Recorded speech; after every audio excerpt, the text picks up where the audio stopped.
Dawn breaks over the town of Haven's Rest. The blue and white glow of the arcane gate in the town center now fills with orange and purple as the sun peeks over the horizon. We've all been to a small town before with an arcane gate, right? You know how it is. Visitors and merchants travel the arcane highway to visit this little town to do business or enjoy the quiet life. The Obsidian Senate would describe Haven's Rest as a town of some importance, and they would be right. It has a harbor, which is nice. It has a good population of townsfolk and mages who like to study away from the hustle and bustle of the city. It even has a few taverns to keep things fun. This season of Mini Shots will take a look at what this specific day looks like for some of its citizens. Because what they and the players don't know until literally this very second is that this is the last day before the town gets destroyed. Surprise! Welcome to Haven's Rest. We're just getting started.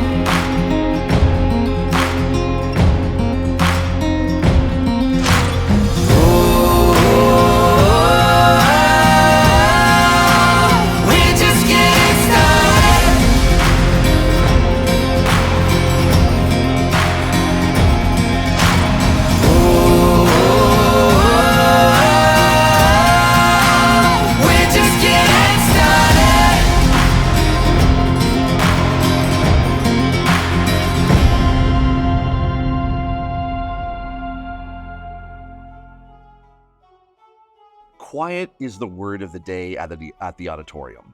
Curio shop of oddities, rare trinkets, and some enchanted items. Not much is happening in the world of the arcane. Kind of just an average day. It makes sense. The arcane leylines have been off a little bit for the past week, so there's not much interest in investing in the odd curiosities of the world.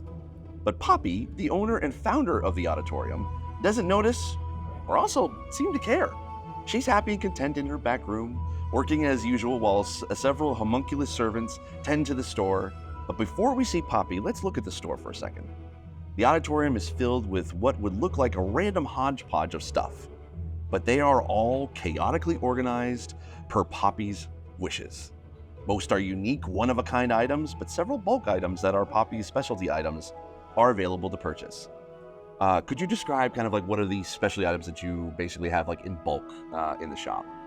So she has some bags of holding, some health potions, just some general pickup things, and then sending stones. Cool. And what is like one item in the shop that is like the what you consider the sort of the rarest that you have? Oh, she's got a couple. She's got ones that she doesn't know if they take you to another dimension or not.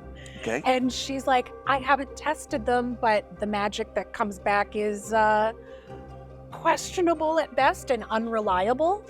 I love that you have that, but then it's also out for sale. So it's like, someone else will figure it out. Someone else can come in and figure it out if they'd like. I love that. So those items sit prominently in the central part of the large front room of the shop. There are a few smaller items that for some reason only want to sit on those specific shelves. Whenever a servant tries to move them to a more prominent place with the other oddities, it somehow always returns where it was the next day. It's actually a prank that some of the older mages of Haven's Rest would do to their new apprentices. They tell them, go to the Odditorium, purchase said item, bring it to the workshop, their master asks for it the next day, and the apprentice finds out that it's gone, then panics. Poppy thinks it's a little mean, so when she sees an apprentice in her shop, she sneaks in a vial of something special along with the purchase as a preemptive, I'm sorry for what's about to happen gift. The rest of the shop has many an item that would be like seeing a kid at Christmas on the faces of any adventuring party. But we're not focused on that today. Today, let's see Poppy in her happy place, her back workshop. Why don't you describe what Poppy looks like? Poppy is 5 feet, so not super tall. She's got large, very curly, reddish brown hair that when the light hits it, it's got that really lovely red hue. Yeah. Big eyes and a round little face. Medium skin tone. And just kind of dainty and tiny. Okay. Just like almost a little bit like a flower, like very tiny stalk and then big poof of hair. Love that. I love that. And then also, why don't you describe a little bit of what your workshop looks like? Chaos. Just chaos? Oh my gosh. There is method to the madness. Okay. But if anyone came in looking for something, they're never going to find what they're looking for. It's that sort of idea of, okay, vials are here, but it's color coordinated, but that doesn't mean that that's the important factors of what you need for it, but it's aesthetically pleasing with the color coordination. Okay, yep. But the scary stuff can be right next to the health healing potions. But she's very good about making sure there's no cross-contamination. Okay. Everything is safe when it comes to her brewing. She makes sure that it's all immaculately making sure that no one's going to get hurt by selling a health potion that was next to a poison potion or something along those lines. Gotcha. So very much like the front of her shop. Oh, It's yes. like very chaotically organized. Like it's the organization of it, but to anyone else looking, it's like it just looks like a mess of whatever. She can tell you where everything is, and she has it all cataloged in her brain. I love it. And if you move anything, that's when she's like, well, now I don't know where it is. That's perfect.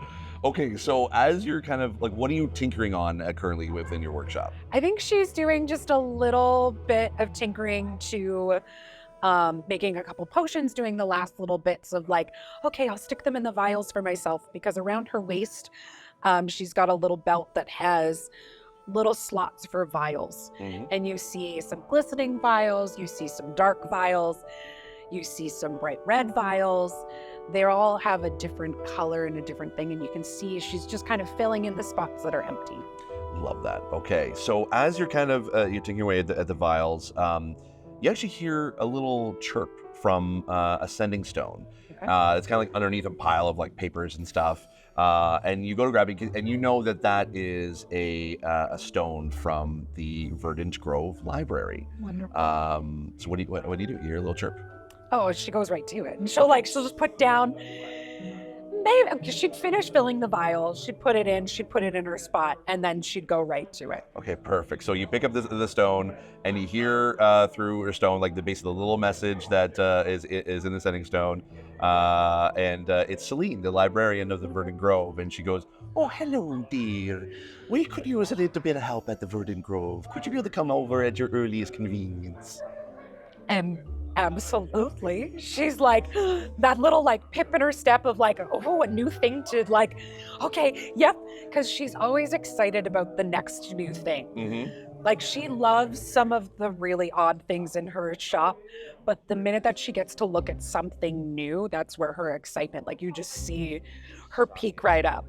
Yeah. Okay. Perfect. So you grab all your stuff, and do you also grab your pistol as well? Yes. And put it on your belt. Okay. She grabs like her standard everything. She's got her pistol. She's got a magnifying glass or like little like things that sit around her belt to like help her look at things. If there's tiny little details and that sort of stuff.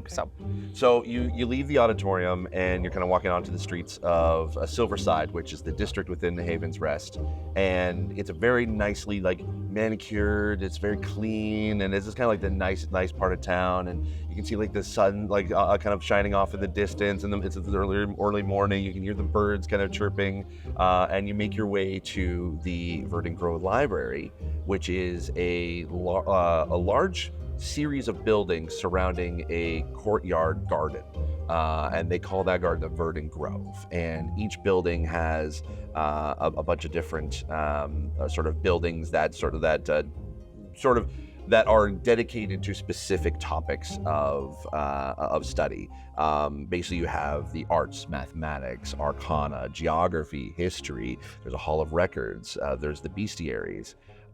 And there's also a private library, which we'll get to in a second. But as you enter the Verdan Grove, you see behind a extremely large reception desk that you would think that it would need to have like multiple people sort of like being in behind it. But you see Celine, who she's very nice. She's very sweet, and she can see that she's kind of talking to a little child, and she's like going into her pocket, and she grabs like a little bit of candy and some sweets to kind of give to him.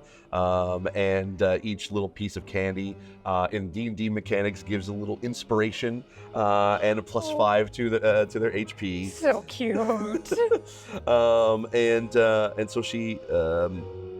And so she kind of like sees you there like as you enter, and she goes, "Oh, hello, dear. Thank you so much for returning my call and arriving here. We have a little situation in the back library. Would it be okay if I take you over there?" Oh, absolutely. Oh, I hurried right over. You know that it's whenever you send me something, I'm always here right away. That's what I love about you so much, dear. And she starts like kind of like we should start doing a little bit of small talk. And it's like, "How is the shop going?" Oh,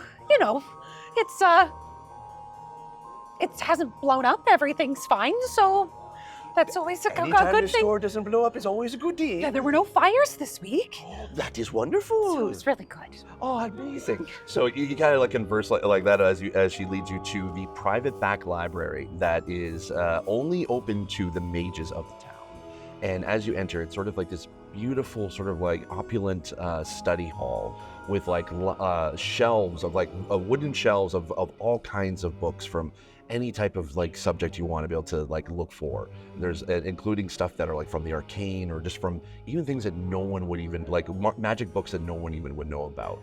And there are several chairs, like hide back chairs, that are kind of sitting in front of like a fireplace. There's some lamps and that are kind of all over the place. But then there's this large sort of like conference table that is there, and you see a few of the apprentices for the mages themselves. And you don't see any mages in this room right now.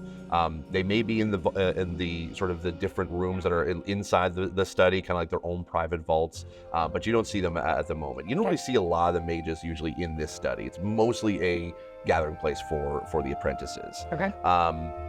And they're kind of fussing over this like cube that's kind of like sitting on top of the conference table. And the conference table is actually kind of like lit by like this lamp that's sort of just floating up like 2 feet above the conference table. Okay. Kind of like very much like a fluorescent light. So it kind of like it lights up the entire table itself, almost as if it's like it's lit from underneath. Awesome. To a certain degree.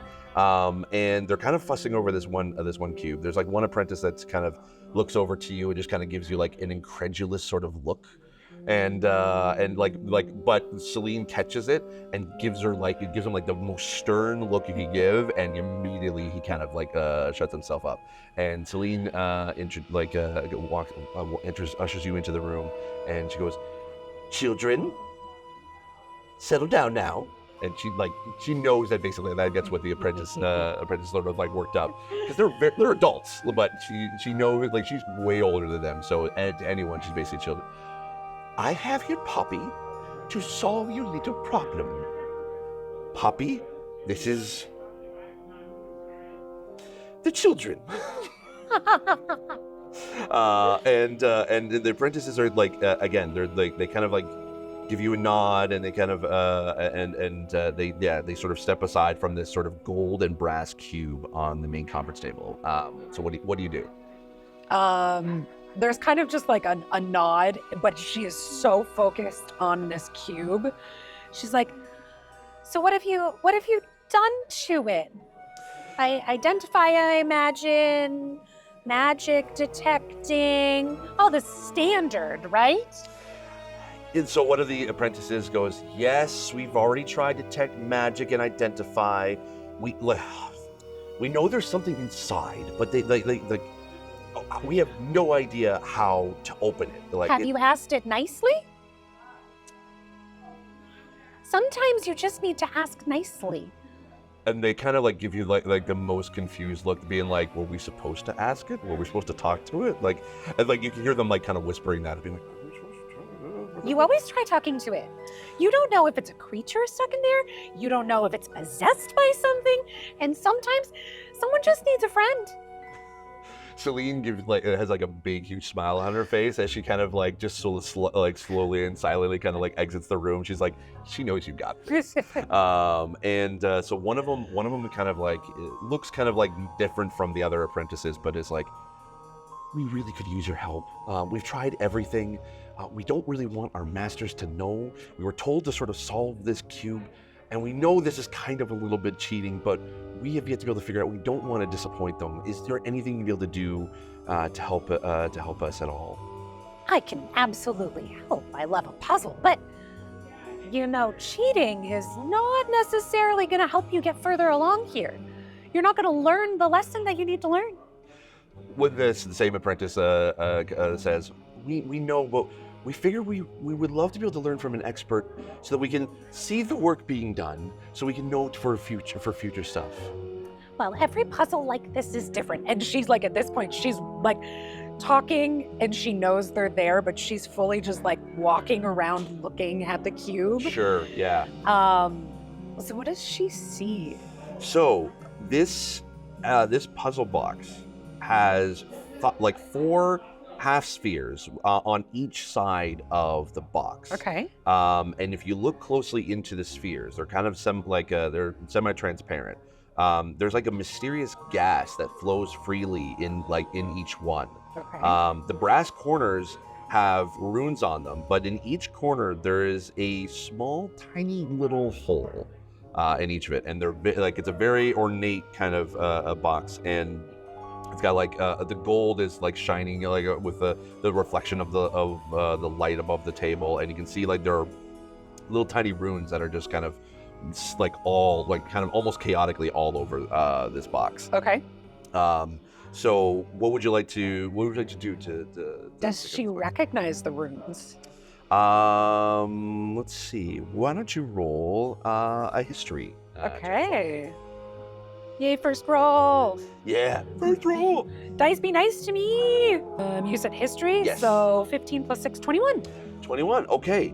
So you know from looking at this, and you kind of recognize some of the some of the runes. You may not recognize sort of like the sort of the grammar of the different runes, like but you recognize the language. It is this cube comes from a region of Kaldor. Oh, actually, let me, the narrator, jump in here. I'll do this occasionally to add some fun context, or in this case, I'll take us to the exact moment Poppy remembers from her history check. There's a murmur of excitement as archaeologists brush and dig around the recently found ancient ruins in the Silver Deep tunnels in the mountain regions of Kaldor. Only a few weeks ago, miners discovered this cave while mining for silver. This was the fastest Dr. Kellen Varath could get a team of archaeologists together to explore these newly discovered ruins. Dr. Kellen is drawing a crude map of the ancient structures that look like the remnants of a temple as he stands above the crevasse overlooking the ruins. The soil samples definitely date to the Age of Embers, Leora Voss says as she stands beside Dr. Varath reviewing the morning's report. But the artifacts we found seem to contradict that timeline, as some of these elements date back to the Age of Iron. Kellen is barely paying attention as he notices one of the junior archaeologists below. He's busy brushing a shiny object of some sort. Eldrin, Kellen calls out. What do you have there? It's a gold cube of some sort, Professor, Eldrin replies. It was found last night in the center chamber of the main ruin. Fascinating, Kellen says as he begins to descend the path into the cavern to take a closer look. As he approaches Eldrin, he gets a closer look at the cube with its golden sides, brass corners, and glass half spheres, which Poppy would be holding in her hands months from now. Eldrin hands the cube to Kellen. What are these spheres for? Kellen asks. We don't know, sir, Eldrin explains. We're not alchemists, so we don't know what the gas would do inside one of the spheres. We were going to send a message back to Falcon's Reach to send for an alchemist once we got your approval. I'm sure that won't be necessary, Eldrin. We are puzzle solvers after all. This little puzzle is what we are trained for. Now, what mysteries do you contain, my little friend? Kellen says as he holds up the cube closer to his face. The yellow-green hue of the gas starts to glow off of his skin. Eldrin steps back as Kellen turns the cube upside down, sideways, and all ways to look at how the gas interacts based on movement. I wonder, Kellen whispers as he holds his finger above one of the spheres. Are you sure that's wise, Kellen? Kellen gives an incredulous look to Leora. Wisdom is risk, my dear. Leora steps back as Kellen walks a few steps away from Eldrin and Leora, giving him a moment by himself. He sees the pinholes on the corners. He makes out the words on the runes. See, this says safety, home, and forest. I'm sure we're okay, Kellen explains, looking back to his colleagues. Before Leora or Eldrin would protest, Kellen pushes in one of the spheres. Immediately, the sound of hissing can be heard from the cube as yellow and greenish gas starts to come out from the pinholes. Eldrin tries to rush to Kellen, but Leora holds him back out of fear of what would happen. Kellen immediately starts to cough up as the gas envelops him. He instinctually drops to the cube on the ground, but the gas continues to swirl and almost swallow Kellen as he starts to cough up blood and stomach acid. His skin is turning a translucent green and yellow. Leora looks shocked and appalled as she instinctually tries to reach out to Kellen herself, but Eldrin holds her back. Kellen drops to his knees, holding his throat as blood begins to pour out of his eyes, nose, mouth, and ears. Within seconds, he drops to the floor as the gas gets sucked back into the cube. Kellen's shriveled, smoking body lies still on the ground. Now back to our adventure, already in progress. Well, lovely. Yeah. So that's well, you know, from history. You don't push on the button. No. Okay. No. But there's some, like, you can do any other things to be able to learn more about it. What else would you like to do? And did I recognize the runes language at all, or so you said I kind of understand a little bit of it, but I don't know what it's saying fully, right? Yeah, you know, you recognize a few words of home, forest, a Pegasus. You recognize some of the the words. It's kind of almost like a celestial sort of language. Okay. But that's really all you kind of know from the from that. Nothing really to be it just seems like a bunch of random words. Okay. And what happens if I touch it? If you touch it, are you pushing in the spheres, or are you just kind of push. holding I'm it? just gonna kind of turn it upside down and see if anything happens on the inside. If I don't want to push on anything, but almost putting your fingers on two of the corners to kind of spin it. Okay. Why don't you roll an investigation check for me? Okay. Oh, that's a 19 plus another 6, so 24. Okay, so you pick up the box and you kind of hold it, and you're looking into the spheres, and you can see the base of the gas kind of swirling around. You know that there's something inside, but you can't really tell what it is. But you do start to recognize the gas because you're an alchemist, so you know gases, you know chemicals, and you recognize that it's a gas called Cloud Kill. It is a poisonous gas that can instantly poison whoever pushes in any one of the spheres, and basically pushing in the button would be lethal. Is setting it, okay. You realize that if you somehow introduce an antitoxin, the gas would become inert for at least an hour. Okay. Or how however long the specific antitoxin will last. And you do know, of course, the spheres can be pushed in. But you also recognize, they take a closer look at the holes that are in the brass corners, and you actually know, you've seen that that specific size of hole, the shape before. It is the exact size of a needle, and you know that if you can inject anything into it, it will affect the spheres and whatever's inside the spheres. Okay. So then I start kind of relaying that information. So now that I've done my initial look, I'm like, okay, well, we need to make some antitoxin. This definitely, you can get in it. I'm very curious what's inside. Do you have any? And then she would start kind of relaying the information of what she would need for the antitoxin. Gotcha. And the other mages are kind of they're kind of nodding, they're kind of taking notes. But the one mage that's been kind of helpful the whole time, you recognize as his name, let's say Bobby. Bobby is basically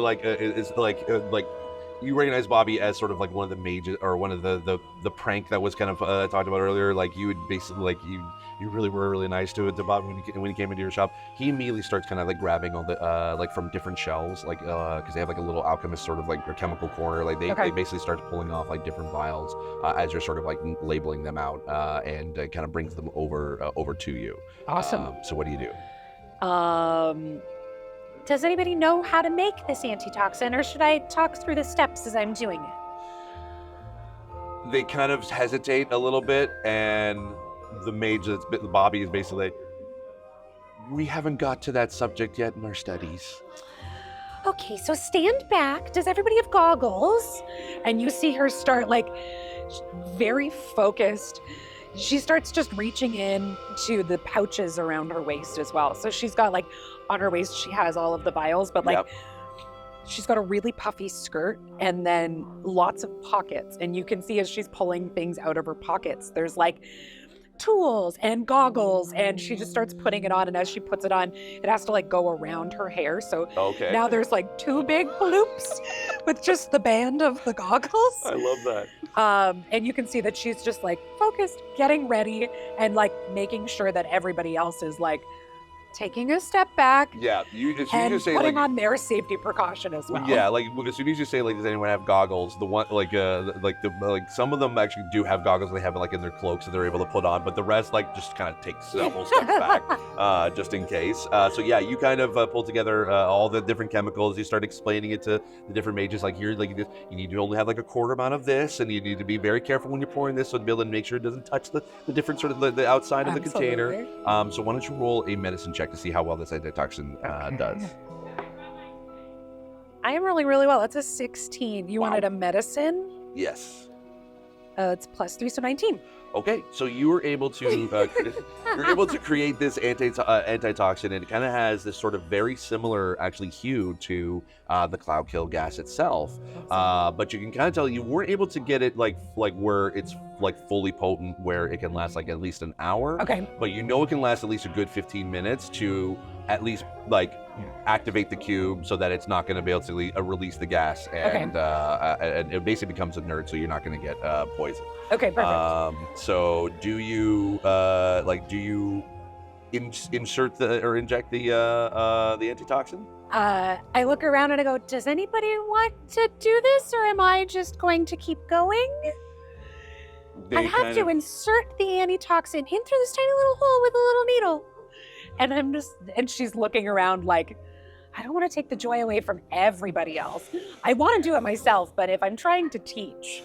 You can kind of have that hesitation. The apprentices, while studied, they are very much like they don't have experience in adventuring. Like they don't like taking risks. Okay. So and Poppy's the exact opposite of that. Exactly.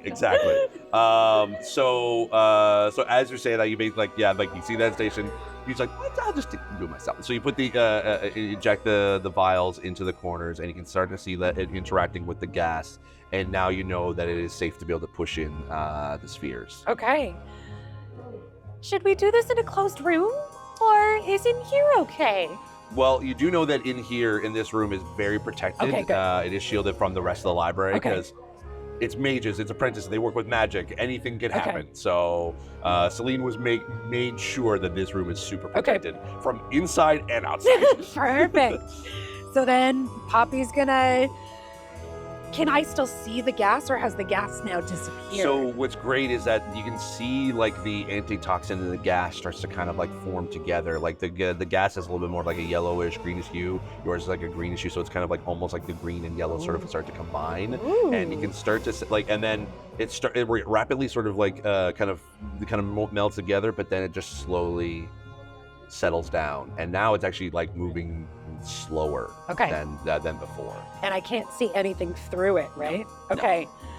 No. Okay, stay back. And she is... I think she's going to try and push on all 4 sides at the same... or all 6 sides, since it's a cube, right? Yeah. She's going to try and somehow figure out how to get her hands around all of them and push all of the sides at the same time. Okay. So as you start kind of pushing in the different spheres, you push in the first one, and you kind of hesitate for a second, and just to see if like anything happens, and it clicks. Okay. Nothing happens. That's so good. Then you start pushing in the other spheres and the other spheres, and basically you get to the last one. And as you push in the last one, the cube starts to whir and hum as like his inside gears start to turn and pulsate. The brass corners rotate, and each side begins to separate as a purple glow starts to shine through from the inside of the now opening box. As the box begins to open, a bright flash fills your vision. And as you instinctually put your hand up to protect your eyes, you feel the ground underneath you change. It's not the same lush carpet that you liked the feeling of as soon as you walked into the private library. The ground feels like grass and moss as it seeps into your toes, and it's a little cool to the touch. When the flash subsides and your eyes adjust to the light around you, you find yourself standing amidst a tranquil, glowing forest with towering trees of silver and gold. Soft breezes carry the sound of distant laughter, and luminous butterflies float in the air. Nearby, celestial creatures of Pegasi and unicorns graze in the grass. But instead of forest where you are standing, you actually find yourself standing in a clearing as large as your workshop in the back of the Odditorium. In fact, actually, it is exactly your workshop from the Odditorium, down to the most exact detail. Instead of walls separating the room from the rest of the building, it's just open air. The shelves that would be hanging on the walls are attached to tree trunks. But in the exact space it would be, if a wall was present. Okay, so first there's like a big smile across her face. Mm-hmm. And she looks around. Does she also see her homuncular... Did I say that right? Homunculus Servants? Yes. No. Just your workshop, as it is chaos incarnate. It basically, everything is there exactly as you left it. Okay. Can I go outside? You are outside. Here's the thing, like the workshop is literally like just surrounded by forest. Okay. Yeah. So I was like, did the trees become walls or anything? Okay. No, yeah. Basically, it's just there's wherever you had shelves, conveniently there's a tree right there. Basically, that's where the shelf is hanging from. Okay. Is nothing's missing? Okay. Nothing is missing at all. Can she do a look around and do an investigation check around her? Yeah, of course. Okay, there we go. We took the break. So now that's a 6, so 6. A 12. Okay. So you basically look through and you see like all of the like everything that you were working on before, any other materials that you like. Again, it's just everything is exactly as it were. And when you go to touch it, it has like substance. Like it is like it feels and looks exactly like as if it, like almost as if again it was just your workshop was transported like to this place. Have I experienced anything like this before? Like, I'm wondering if like it's a familiar, okay, well, I'm in a different dimension or I'm in a different place. And now, like, does it feel similar to that? Why don't you roll a history check for me? Well, that's a 5. I was doing so well. That's okay. That is an 11. Okay, so you have on in some of the adventures you have been, you know of like different dimensions, but you've never actually been to one yourself. Yeah. You're just very happy of like supplying adventurers for go to these places, like so you know of them, you know what these kind of these sort of dimensions are like, but this is one that you don't recognize. Okay. And as you're kind of like investigating and trying to figure out where it is that you are, a celestial being emerges from the forest. It looks angelic and kind of walks up towards your workshop and speaks with you. I speak inquisitively, surprised. Are you not from around here? I ask, investigating the situation. May I humbly ask who you are? I'm Poppy. Hi, who are you? I am Sophiel, Watcher of Heaven. It is a pleasure to meet you, Poppy. Am I in heaven? You are in a place that is like heaven. Okay. We are heaven to a lot of worlds. That's really cool. What is this word cool? I ask inquisitively. Like awesome or really interesting, but in a positive way. I ponder, and I have a realization positively. Cool. That's right. That's exactly how you would use it. I think that's cool. And Sophia kind of like you see like you can't really see a lot of features on this face, but it's like you can almost detect a little bit of a smile. Well, Poppy, I issue you a challenge of combat to protect this realm from evil trespassers. I apologize for the inconvenience, but I'm I must. not evil. Only combat will be able to determine that. But if I was evil, I would want to hurt you, wouldn't I? Only combat can show your true self. And I want you to roll initiative. I'm not using the dice that's not being nice. Okay, that's a 12 with a -1, so 11. Basically, like being kind of like goes into an offensive stance. He goes, "Protect yourself, please," and goes to attack you with a like you can see like a giant sort of like glowing mace just starts to grow from outside from its hands. And he's gonna roll to hit. Does a 4 hit you? No. No. Okay. So as the celestial Sophia like kind of comes at you with a mace, and it says, "Defend yourself." You're able to like kind of duck out of the way as it sort of lands on the ground, and on the ground it actually like leaves like a giant sort of like indent. So you know that it, like even though it's light, it can do some damage. Okay. And it is now your turn.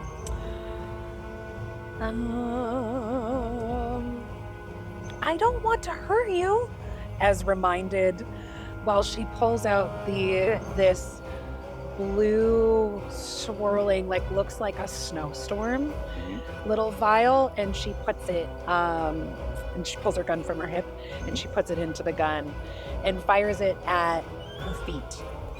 Oh, the celestial's feet. Okay, okay. All right. Why don't you roll to hit? Cocked. Oh, the first one was great. Does a 3 hit?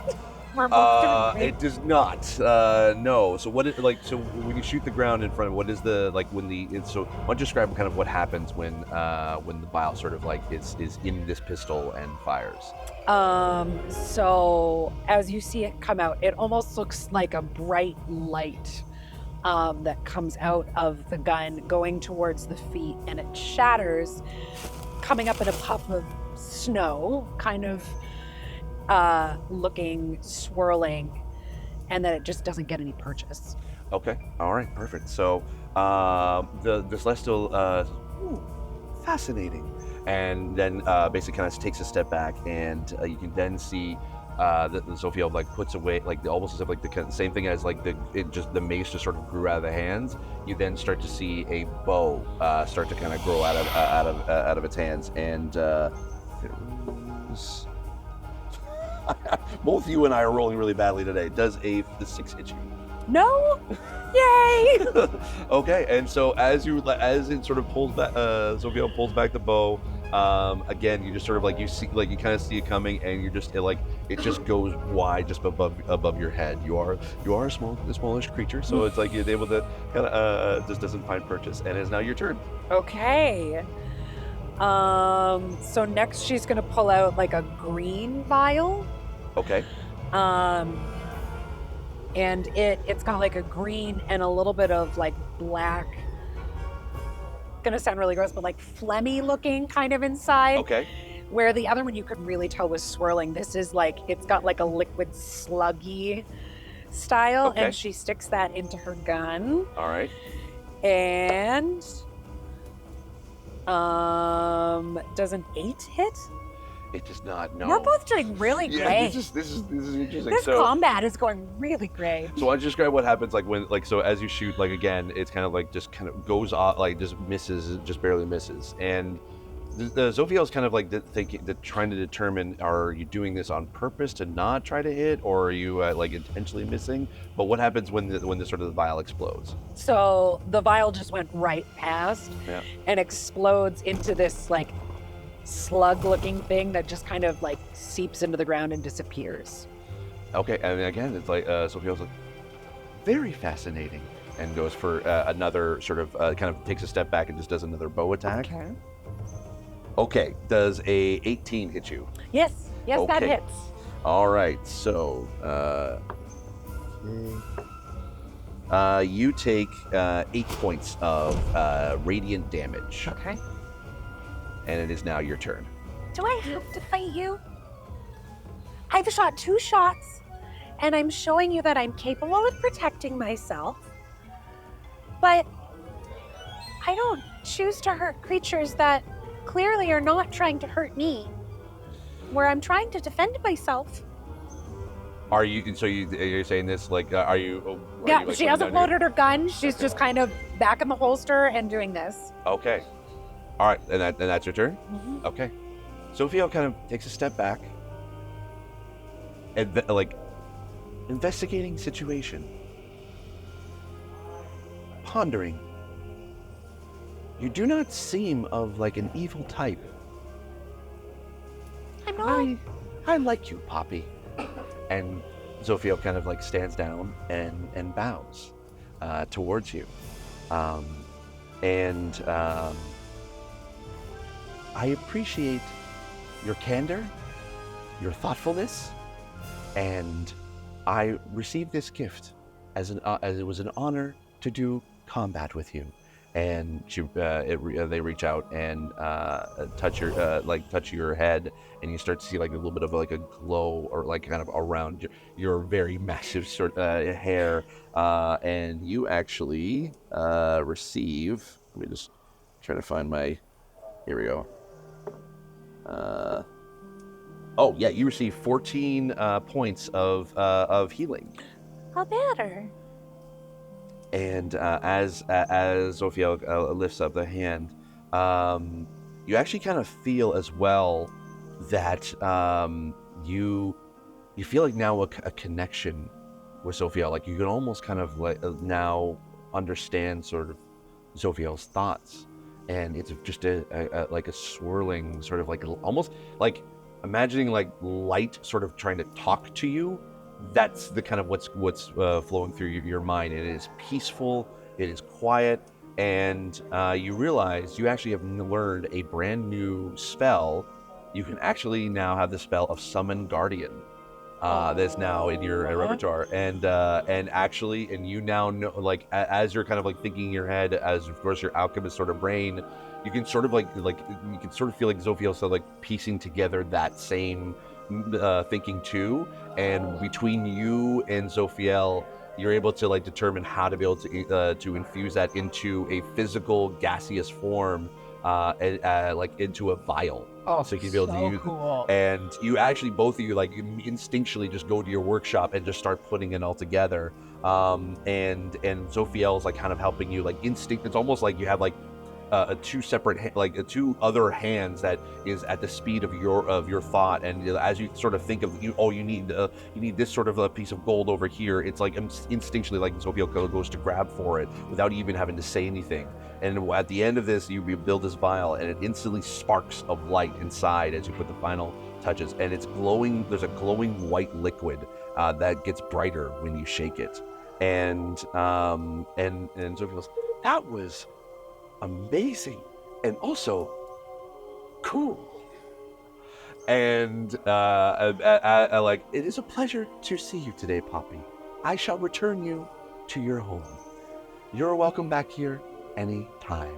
And as you go, she get like put some like kind of they reach out their hands, and there's like now produces a golden poppy that is now kind of like in the side of your hair, and immediately a flash of light sort of fills your eyes again, and you return back to the private library.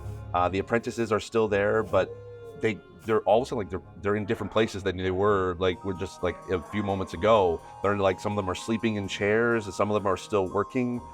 Celine is sitting in a chair next to the cube on the table as you peer back to where you were left. Oh, my dear, you're back. You've been gone for hours. Hours? No, like 10 minutes, maybe. Pat, oh my goodness, we have a lot to discuss. And and she sees the poppy. She sees like you're almost like a bit of a glow to you, and you start to kind of commiserate with the apprentices and Celine as you retell the story, and that is how you end your day. Well, that's a good day. Yeah, and that is the end of our adventure. Yay!